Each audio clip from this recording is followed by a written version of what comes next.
السلام عليكم، اللهم صل وسلم على سيدنا محمد. اهلا بيكم في قناتي، معاكي رشا العصيوزي. ولو دي اول مره تشوفيني حابه اقول لك من قلبي نورت القناه. يا ريت تشتركي في القناه وتفعلي زر الجرس عشان يوصلك كل جديد من الوصفات البسيطه وروتين اليوم البسيط اللي بحب اشاركه معاكم بيه من قلب لقلب. ازيكم يا احلى الناس، عاملين ايه؟ النهارده وصفتنا مختلفه ومميزه جدا. هنعمل مع بعض الارانب بطريقه سهله وبسيطه، وهقول لك على الاسرار اللي بتخلي اللحمه طريه وتدوب في بقك. يلا بينا نبدا الخطوه بخطوه مع بعض. هتجيبي الأرنب وتشطفيه كويس جدا تحت الحنفية. بعد كده تحطيه في بولة وتحطي له مية من الحنفية عادي، وهتحطي له معلقتين من الخل ومعلقتين من السكر وواحدة من الليمون المجفف. الخل والسكر بيخلي اللحمة طرية وأي ريحة زفارة بيشيلها. بعد كده بقطع زي ما انتوا شايفين الأرنب بالتقطيع اللي انت تحباه. أنا قطعت الورك على 2، وقطعت الصدر برضو، وقطعت ايديه على 2 برضو زي ما انتوا شايفين. بعد كده جبت حلة على النار، حطيت فيها معلقة من السمن، وهبدأ أنزل معاكم بالأرانب، وبعد كده نكمل ايه التوابل اللي هنحطها. يلا بينا نشوف.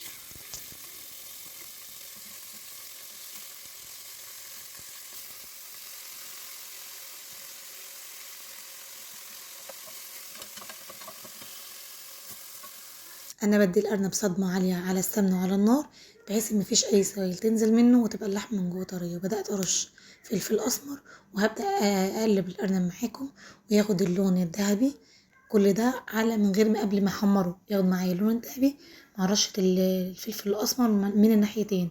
بعد كده بدات احط فصين من الثوم، وهبدا معاكم اقلب كل الارنب مع بعض بحيث كل الارنب ياخد من ريحه الثوم والفلفل الاسمر. بعد كده هغطي الحله لمدة 10 دقايق على نار هادية، وبعد كده احط بقى الاضافات اللي انا هحطها معاكم، اللي هي الطماطم وبشرة بصل وجزر وفلفل. بعد كده اضيف معاكم مية عادي من الحنفية او مية سخنة، وبعد كده هسيبه لحد ما يبدأ يغلي معايا الارنب ويستوي. واخر حاجة معاكم هضيفها اللي هو الملح. انا هنا نزلت بليمون مجفف. عندك ليمون تمام مجفف ماشي، ما عندكيش ممكن تستغنوا عنه عادي.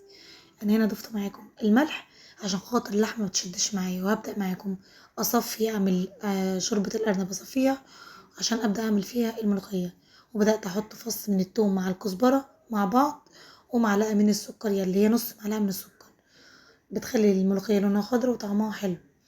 بعد كده نبدا نعمل الطشه بتاعتنا اللي هي الثوم والكزبره، ونرجع لكم تاني ان شاء الله.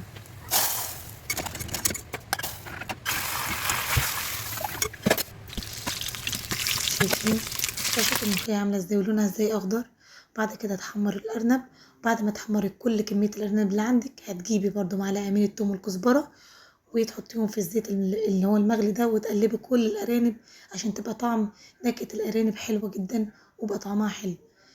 ولو وصلت معايا لحد هنا متنسيش تعملي اشتراك في القناة وتفعلي زر الجرس عشان نشوف بعض تاني بإذن الله، وتدعميني وتعملي لي كومنت ولايك. واشوفك على خير ان شاء الله الحلقة الجاية. مع السلامة وفي رعاية الله.